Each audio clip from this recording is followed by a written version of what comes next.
Most of us first met AI inside a chat box. We asked a question. It gave us an answer. But what happens when AI does more than respond? What happens when it can choose the next step, use a tool, check the result, and keep working toward a goal? That is the basic idea behind an AI agent. An AI agent is a system that can complete a task across several steps with a degree of independence. You give it a goal, along with instructions, tools, and limits. The agent then decides how to move the work forward. The key difference is not the chat window. It is who controls the next step. A chatbot mainly responds to your prompt. Traditional automation follows a path that someone designed in advance. If this happens, do that. The same input follows the same route. An AI agent has bounded flexibility. It can choose among approved steps when the situation does not fit one exact script. Bounded is the important word.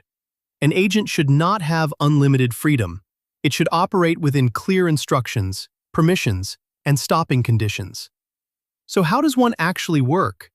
At a high level, an agent combines four things: a model that understands the goal and makes decisions, instructions that define the job, tools that let it read information or take action, and safety rules that control what it can access, when it must stop, and when a person needs to approve the next move. The agent then works through a simple loop.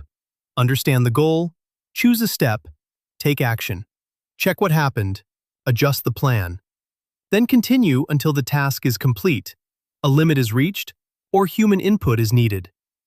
Consider a business trip. You ask an agent to plan a 3-day visit for a client meeting. You give it the city, your budget, preferred travel times, and hotel requirements. The agent checks your calendar to find suitable dates. It searches for flights and hotels. It compares the options and notices that one flight clashes with another meeting. So it adjusts the plan, chooses a better schedule, and prepares an itinerary for you to review. At this point, the AI has done more than answer a question. It has coordinated several steps, used tools, and allowed the result of one step to shape the next. If you give it booking access, it may also be able to reserve the flight and hotel. And that is where the value of an agent meets its biggest limitation. The agent might misunderstand what you mean by a convenient flight.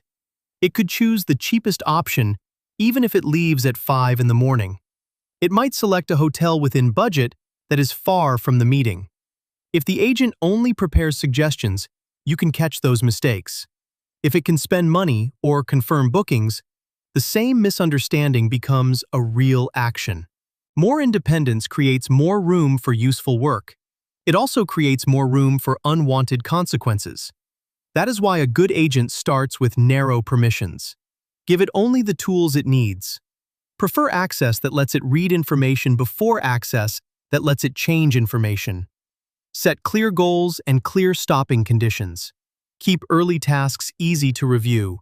And require human approval before payments, messages, bookings, deletions, or anything difficult to undo.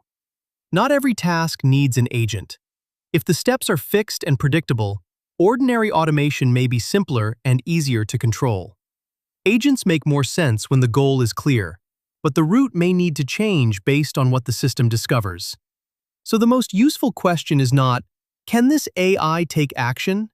It is, what should this AI be allowed to do without asking? That question will tell you far more about an AI agent than the label on the product.